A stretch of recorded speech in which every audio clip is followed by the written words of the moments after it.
Welcome back, Cat 5 class. We're going to go over problem 4-6. Okay, so let's go ahead and take a look at the 3D model. Okay, so here's the isometric view. And again, what makes this difficult are the sloping surfaces. Let's take a look at the front view. Okay, even though these surfaces are sloping, they look planar, or I should say parallel to our screen. Okay, so there's the front view. Side view, so we have a tunnel going through all the way across. And let's go back to the front and let's take a look at the top view. Once again, the sloping surfaces look parallel to our computer screen. Okay, so let's go back to isometric view. All right, so let's go ahead and complete the front view first. So front view. Keep in mind that in the front view, we don't see the tunnel that's going underneath. So we need a red hidden line to represent the tunnel. So there's our front view. And once again, we need a hidden line to represent the tunnel going all the way through. Okay, so let's take a look at the AutoCAD file. There it is. So we seem to have everything in the front view, except the hidden line going across, representing that tunnel going all the way through. Okay, so let's go ahead and draw that red hidden line, and it looks like everything else is there. Okay, so let's go to the red hidden layer. Okay, so here's the opening, that tunnel. We can see it on the right side view. Line command, and from this corner, I'm going to turn on Object Snap and Ortho. Okay, so there's our red hidden line. And right click enter. And let's go ahead and shorten this to the correct length. And there it is. Hit escape on the keyboard. And we're done with the front view. Okay, let's take a look at the side view. A little bit more challenging. Let's see.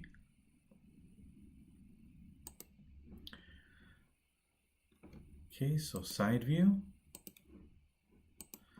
Okay, so we have this opening. We already have it in place. All we need is this object line. Okay, so let's first draw that object line. Goes diagonally across, corner to corner.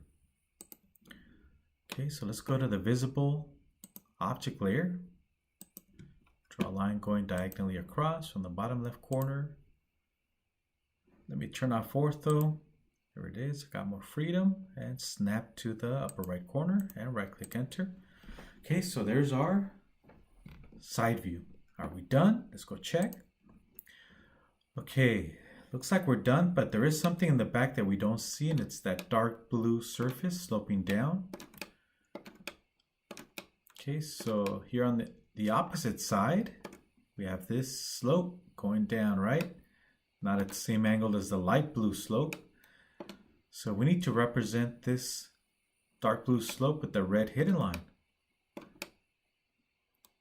Okay, so from here we got to draw a red hidden line to represent that blue slope, that dark blue slope. Okay, so red hidden line from somewhere around here, right? From here to that corner. All right, so let's go back.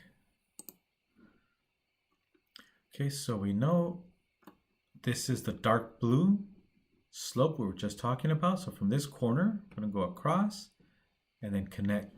Okay, so let's use a red hidden line. Okay, so from this corner here, turn on ortho, object snap, use the line command. Okay, so we're going to go across, hit the object line, turn off ortho temporarily, and connect, and right click enter. That's it. Let's delete the evidence that we cheated. And there's your red hidden line. All right, so we're done with the right side view. Okay, now let's work on the top view. All right, so let's cheat and use our 45-degree angle. Okay, so let me hit escape on the keyboard to deselect. All right, so we're going to project up. So our top view is in here somewhere. I'm going to go over to the white visible layer, use the line command. from this corner, right? I'm going to go straight up. Let me turn on ortho. Object snap is on. Okay, so we know we need to line up. There it is. Right click enter. Okay, so this is the left side. We need the right side, and it has to line up with the side view with respect to the 45. Okay, so line command again. From this corner, we'll go straight up. Right click enter. And now we're going to go from the left corner on the right side view. Line command. We can always hit spacebar to repeat a command. Hit spacebar. We can use the same command. So from this corner, go up, hit the 45, and go across. And here's our box for the top view. And right click enter. Okay, so let's get rid of the evidence that we cheated. Okay, so let's go ahead and use the grips to correct the length.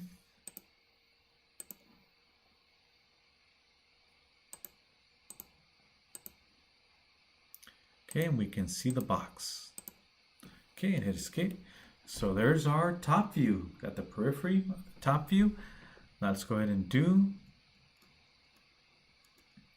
the inside portion of it. Okay, so let's take a look at the 3D model. Okay, let's go to isometric view and top view.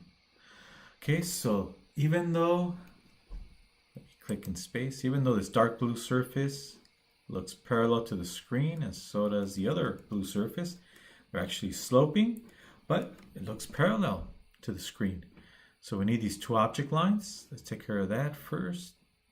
Okay, these two object lines, vertical, back to AutoCAD. Okay, so that's pretty straightforward. So from the front view, we can just go straight up. Make sure you are in the white visible layer. Use line command. Okay, so that lines up. And from here, we're going to go straight up. Click, right click enter. Hit spacebar to repeat the command. From this endpoint, we'll go here, go straight up. And right click enter. There it is. Even though this area is sloping and this left side is also sloping, it looks parallel to the screen. Okay, so we're not quite done yet. We have one more thing to add. And something we can't see from the top view is the tunnel, right? So at the bottom we have that yellow tunnel, right? So we need to show it with red hidden lines. Okay, so we're going to have red hidden lines going across to represent that tunnel. Okay, so let's go back.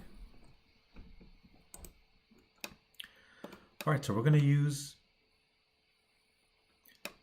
the right side view to help us create those red hidden lines. So let's go to the red hidden layer, use the line command, and from the tunnel opening, let's start with the right corner. We'll go straight up, hit the 45, go across, right click enter. Let's do it again on the opposite side. Right side view, left corner this time. Go straight up, hit the 45, go across, and there it is. Right click enter. So here is the tunnel going through the entire length, just like in the front view. Okay, so let's get rid of the evidence. Whoop, misclicked. There it is. Delete the evidence and shorten it to the correct length. Right, hit escape to deselect, and now let's turn off our construction layer. And there it is. We're done with problem 4-6. Let's take a look at the answer key.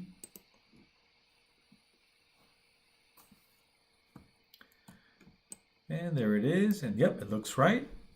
Problem 4-6. We got the top view, front view, and side view. And we're done. Okay, so let's go ahead and save our work. Save as, or we can go here on the AutoCAD icon, click on it, go save as, and add our initials, and save. Okay, so those of you that want to add the title block, then follow along. The rest of you can end this video.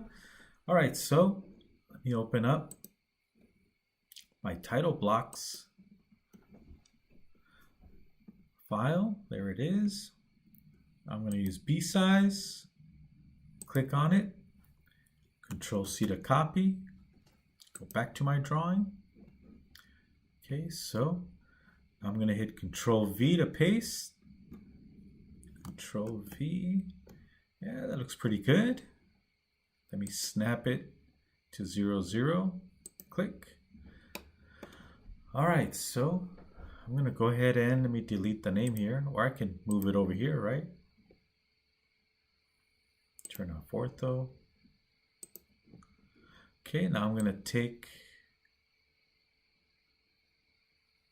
oh, let me do it over again. Hit escape, deselect. Left mouse click and hold so I can lasso around, like at the rodeo. We're going to lasso around the cattle here. There it is. And we're going to use the move command. And let me turn off snap and ortho. Got more freedom. Oh, that looks good. There it is. Okay, that's even better. Okay, so this title block and border looks perfect for these three views. All right, so if you choose to put your title block on the layout, let's go ahead and delete this one. And I'll delete the text. So I'll put the text on the actual sheet. Okay, so let's go to layout. It defaults to an A size, 8.5 by 11. I'm going to right click on the layout. Page setup manager. Modify it. You guys should be experts now in how to insert a title block. Go to the drop down. Let's go to ePlot to make our computer think we're connected to a plotter or trying to connect to a plotter. Let's go to an ANSI, American National Standard Institute. Let's go 11 by 17, B size. Enter, close, and there we have it. We have a B 11 by 17 sheet. And let's hit Control V to insert our title block and border. And just center it with the sheet. There it is. Okay, I'll move our frame, viewport frame. I already have a layer set up. So before I started this video, I set up my viewport layer. There it is. And I can use the grips, change the length of the viewport. Okay, so now I can double click inside the viewport so I can adjust the scale by rolling the wheel. Or I can go down here and go 1 to 1. Perfect. And I can hold on to the wheel to pan. There it is. Once I'm done, double click outside the viewport. I can now start adding text. Okay, so my scale is 1 to 1. Let's add text for the scale. So I'm going to go over to my text layer I already have set up. And I'm going to go to text. Let me turn off object snap so I can have more freedom to locate my text. And I'm going to go full scale. You can type in FULL or 1 to 1. 1 to 1. I'm going to highlight it. Left mouse click and hold to highlight and go to 0.16. We're following the American standards. 0.16 text height. Enter. And then click outside the text box and there's our scale. 1 to 1. Hit escape to deselect. And I'll let you play around with the text. Okay, so we're done. We can go ahead and save our work. Just hit save. And that's the end of problem 4-6. Just a reminder, no due date. You can turn it in as you go or turn it in at the end of the semester. And don't procrastinate. At the end of the semester, you're going to have a lot of work to turn in. All right, end of video.